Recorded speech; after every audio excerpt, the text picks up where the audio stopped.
MTC Test 1. Dear Parent, it has always been our concern to promote quality health of the students in our school and to control and manage communicable diseases. Head lice have been discovered in your child's classroom. Although head lice do not transmit diseases, they are, nevertheless, a bother and can cause intense itching and discomfort. This condition is nothing to be embarrassed about. Anyone, regardless of personal hygiene, can contract head lice. Please check your child's head closely for head lice or the small white nits that look like dandruff. They do not brush off easily. It takes a special, fine-toothed comb to remove nits. If you should find head lice on your child, please seek treatment and notify the school immediately. Your cooperation will help us keep this situation under control. Sincerely, Mrs. Hunter Hunter. Hunter. MTC. Good job. Let's start. MTC Test 2. I took a deep breath and threw myself into the giant cone. Like a child, I spun and spun inside the cone. For the first time in a long time, I laughed and giggled. This was fun. When I stopped spinning, I held my breath and prepared for the plunge into the pool. A scream of excitement erupted from my throat when I dropped and hit the water.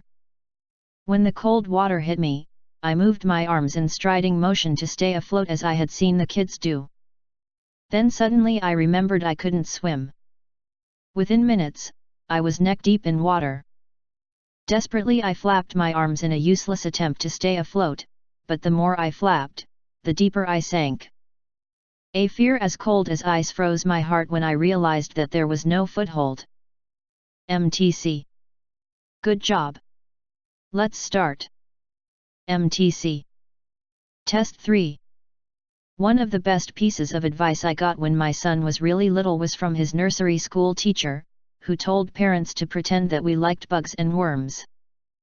The reason, my son's class was doing an earth science unit, and she had found that almost all kids love to dig and play with the dirt. That is, until, at pickup time, their parents scream, "Ew, worms are gross," which often squashes their interest in biology. Kids get many of their early ideas and prejudices from us.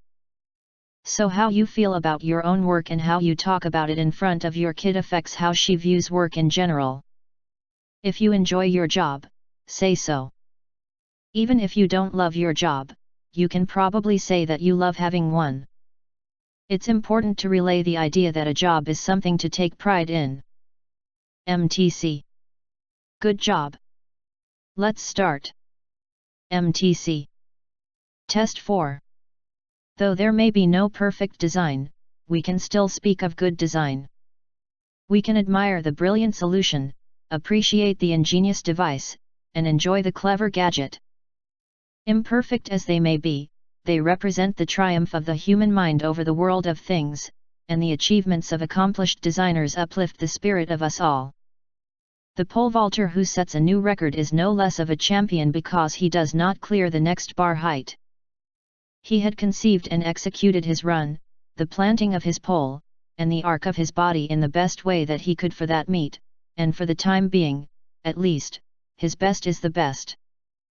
We applaud what he did achieve, with the expectation that someday he or some other athlete may design a better pole or vaulting technique and so set a new record.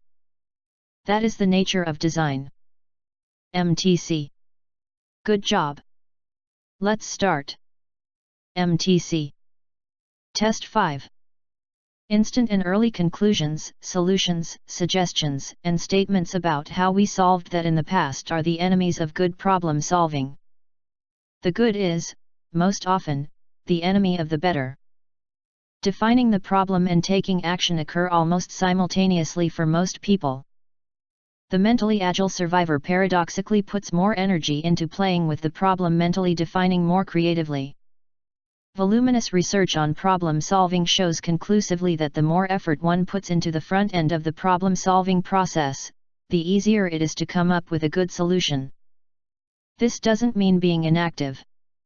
It means being highly cognitively active in defining the problem more rigorously. MTC. Good job.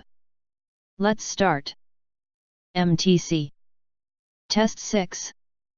Many of the technological innovations with the most profound impact on human society originated in settlements along trade routes, where a rich mix of different cultures ignited new ideas. For example, the printing press, which helped spread knowledge to all social classes, was invented by the German Johannes Gutenberg around 1440. 1440 Johannes Gutenberg. This invention relied on several innovations from China, including paper and ink. Paper traveled along trade routes from China to Baghdad, where technology was developed for its mass production. This technology then migrated to Europe, as did water-based ink from China, which was modified by Gutenberg to become oil-based ink. Gutenberg. We have the cross-fertilization of diverse cultures to thank for the printing press, and the same can be said for other important inventions. MTC. Good job. Let's start. MTC. Test 7. When you watch a movie first on a large screen in the theater and then on a small video screen, do you see giants on the large screen and Lilliputians on the small screen? Of course not. As with color constancy, which makes us see colors as uniform despite variations, our perception is guided by size constancy, which means we perceive people and their environments as normal-sized regardless of whether they appear in a long shot or a close-up on a large movie screen or a small video screen, or whether we are relatively close to or far away from the screen. So long as we know by experience how large or small an object should be, we perceive it as its normal size regardless of screen size, relative image size, or perceived object distance. MTC. Good job. Let's start. MTC. Test 8. Charles Sanders Peirce. Charles Sanders Peirce, pronounced Peirce, the founder of pragmatism, America's only unique philosophy, was born in Cambridge, Massachusetts. Charles Sanders Peirce. His father, Benjamin, was the leading mathematician of the day, and he took a special interest in his son's intellectual development. Benjamin. Under his direction, Charles was reading college-level material, including logic, at age 12, and Benjamin would challenge the boy with highly complex problems that Charles would solve on his own. Charles 1-2, Benjamin Charles. Although his most significant education came from his father, Charles went on to attend Harvard University, where he received a Bachelor of Science in Chemistry in 1863. Charles, 1863. Yet, he was not a successful student. He usually placed in the lower quarter of his class, partly because he showed scorn for his professors as inadequately qualified to teach him. This arrogance is likely the main reason Peirce lived a difficult life. Peirce. He died in poverty at age 74 in the then isolated town of Milford, Pennsylvania. 7-4. MTC. Good job. Let's start. MTC. Test 12. If 100 people are interviewed about, say, whether they like a particular brand of peanut butter and it is found that 38 do, we are told that 38% of people like that brand. 10038, 38%. Of course, this does not mean that everyone in the world was asked, but the researcher assumes that if 38% of the sample liked that brand, then it is likely to reflect the opinion of people generally. 38%. However, crucial to this assumption is the size of the sample. If you asked just 2 people if they liked that brand of peanut butter and 1 did, that would be weak evidence that 50% of people liked it. 50%. You couldn't assume that the views of 2 people would match the whole population. Generally, the larger the sample, the more reliable the survey is likely to be. If the study doesn't say how many people were involved, be suspicious. MTC. Good job. Let's start. MTC. Test 13. Take a close look at a computer chip sometime. You'll notice that it resembles a dense city in miniature, perhaps symbolizing our move toward an ever more compact and interactive world. In the same way that microchips are increasing in power by providing more communication pathways, we are seeing the power of direct people-to-people communication, and the collapse of traditional bureaucratic hierarchies. This enables us to communicate in far more, and more profound, ways. For example, a century ago, few people traveled outside their own county. Today, some kids have more friends around the world that they've met via the internet than they do in their local neighborhoods and schools. That's because they have grown up with technologies of interactive communication we never imagined. MTC. Good job. Let's start. MTC. Test 14.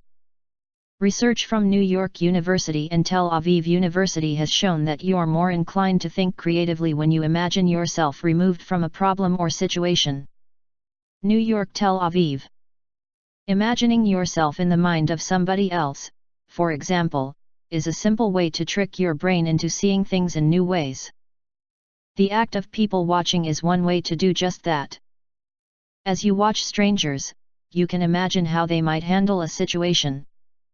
That thought process allows for ideas that would otherwise be unrealistic or limited by your personal way of thinking. After all, you might not act a certain way, but a stranger could.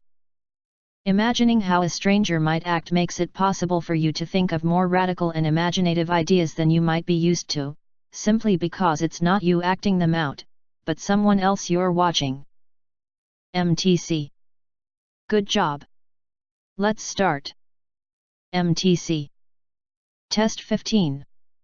For science, technology, engineering, and math, STEM, classes, empathy has a natural place. STEM.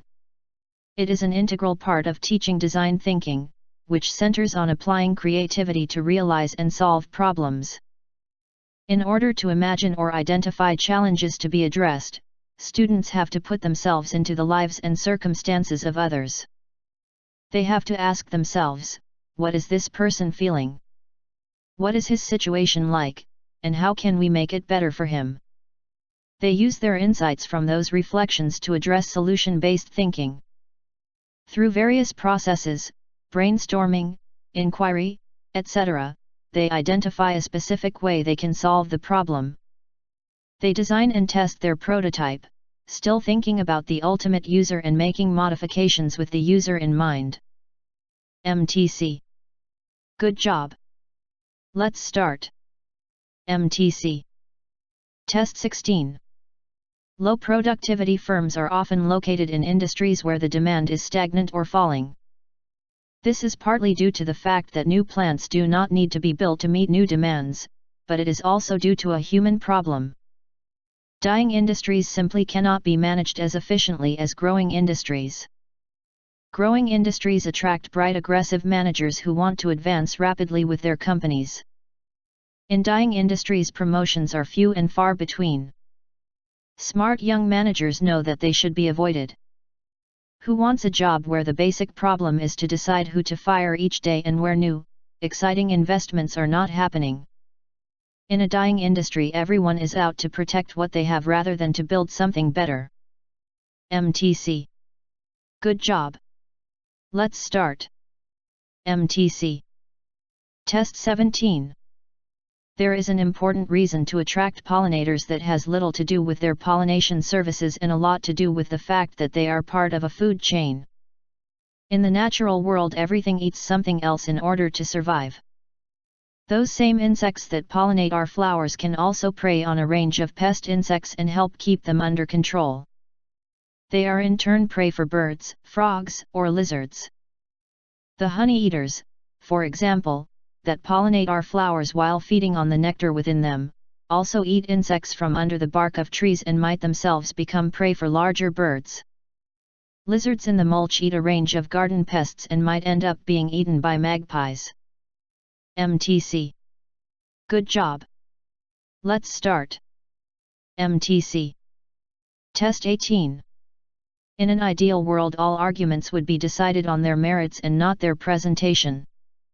But we aren't in an ideal world. There's no getting away from the fact that presentation of an argument is crucial. Advertising is all based on persuading you to buy a product that you would not otherwise buy, and most advertising is the triumph of spin over substance. Many people have won arguments, based on bad grounds, because they've made their points well. And many people with good points have lost their argument because they failed to make their case attractively. MTC. Good job. Let's start. MTC Test 19. To illustrate both the advantages and disadvantages of an even partly iconographic writing, the Chinese script provides a good example. There is the large number of signs, 3,000 to 4,000 characters for everyday use, 50,000 for scholars studying the classical texts, as compared to the Latin alphabet which now uses some 26 signs. 2 6, 3 4, 5. Why then has the Chinese script been so successful, lasting, apart from comparatively few minor remodelings, well over 4,000 years? 4. Simply because as a concept script Chinese does not depend on the spoken language. This made it, throughout Chinese history, an ideal means of communication in an empire whose people spoke a large number of different dialects yet were all ruled by the same center. MTC. Good job. Let's start. MTC Test 20. There has been a lot of interest in the idea of emotional intelligence. Many people are not in touch with their emotions and feel incapable of expressing their feelings. The results everywhere are obvious and catastrophic. In part, this is the legacy of the academic illusion. Conventional education separates intelligence from feeling, and concentrates only on particular aspects of the first. This is why being highly educated is no guarantee of emotional intelligence. Yet there is an intimate relationship between knowing and feeling. How we feel is directly related to what we know and think.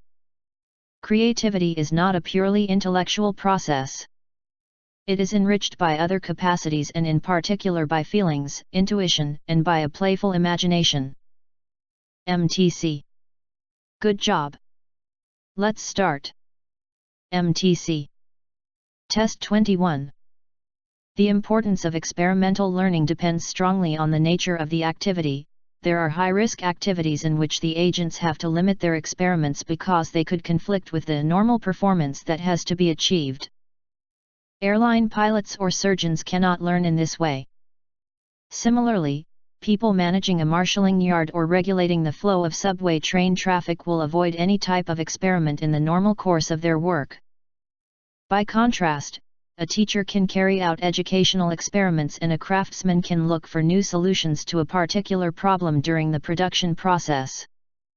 The error element of their professional trial and error is rarely consequential, at least insofar as outcomes can be rapidly assessed and methods adapted. The fact of being able to carry out this type of learning depends on the nature of the risk and the immediacy, or delay, of the effect. Thus, explicitly cognitive learning consists of a series of planned but weakly controlled experiments. MTC. Good job. Let's start. MTC Test 22. Blocking can occur in diverse situations. Engaged in casual conversation, you block on a word in the middle of a sentence. Stage actors fear those relatively rare but embarrassing moments in a scene when they block on their lines. And students are afraid of the awful realization that they have blocked on an exam answer they studied diligently, and might even recall spontaneously after finishing the test. But blocking occurs most often with people's names. In surveys that probe different types of memory failures in everyday life, blocking on the names of familiar people invariably emerges at or near the top of the list. Name blocking is especially troublesome for older adults. The single biggest complaint of cognitive difficulties by adults past age 50 by far involves problems remembering the names of familiar people. 50. MTC. Good job. Let's start. MTC Test 23. A date or time by which the goal is to be accomplished should be specified. The presence or absence of a deadline is a critical attribute of any goal-setting exercise. Deadlines stimulate action, and the closer the deadline, the more motivation to act. The absence of a deadline makes the urgency of the goal indefinite and hence less motivating. For example, there are a disproportionately large number of plays during the last few minutes of a football game because the team that is behind faces a deadline for scoring more points or losing the game. Similar increases in activity occur toward the end of the trading period each day on the New York Stock Exchange. Think of your own behavior when a test date is rapidly approaching, and you begin to increase your preparation activities. MTC. Good job. Let's start. MTC Test 2425. When you are busy creating a new habit, there is a pitfall you should know about, because if you don't, you will fail again and again and again. Let me illustrate it with an example. Suppose you want to learn a new move in tennis. In the beginning, will you get better or worse results with your new move? You will get worse results, of course. So the result curve will go down, and only after a certain amount of time will it become level, and then your results may improve beyond your old habit. Okay. Now back to the starting point, the new move. Will it cost more or less energy than the old move? It will cost more, of course, it being a new move. After a while you get used to it, it becomes a habit, and it will cost less energy. So now let's look at the area between the downward curve of the results and the upward curve of the energy. Suppose you are at point X. You have been busy with the new habit for a while. X. The results are getting worse all the time. You have to put more energy into it than before. What is your conclusion? MTC. Good job. Let's start. MTC Test 2628. Linda. When Linda Burdish was 28, her doctors discovered she had an enormous brain tumor. Linda Burdish 28. They told her that her chances of surviving an operation were about 2%. 2%. They chose to wait 6 months. 6. She knew she had great artistry in her. So during those 6 months she wrote and drew eagerly. 6. All of her poetry was published. All of her pictures, except one piece, was shown and sold. At the end of 6 months, she had the operation. 6. The night before the operation, in case of her death, she wrote a will in which she donated all of her body parts to those in need. Her operation was fatal. Her eyes went to an eye bank in Bethesda, Maryland, and to a recipient in South Carolina. Maryland, Bethesda, South Carolina. A young man, age 28, went from darkness to sight. 28. He wrote a thank you letter to the eye bank. Furthermore, he wanted to thank the parents of the donor. He was given the name of the Burdish family and flew to see them on Staten Island. Burdish, Staten Island. He arrived unannounced. After he made his introduction, Mrs. Burdish embraced him. Burdish. She said, "Young man, if you've got nowhere to go, my husband and I would love for you to spend your weekend with us." He stayed, and as he was looking around Linda's room, he saw that she'd read Plato. Linda. He'd read Plato in Braille. She'd read Hegel. He'd read Hegel in Braille. The next morning Mrs. Burdish was looking at him and said, "You know, I'm sure I've seen you somewhere before, but I don't know where." Burdish. All of a sudden she remembered. She ran upstairs and pulled out the last picture Linda had drawn. It was a portrait of her ideal man. Linda. The picture was virtually identical to this young man who had received Linda's eyes. Linda. MTC. Good job.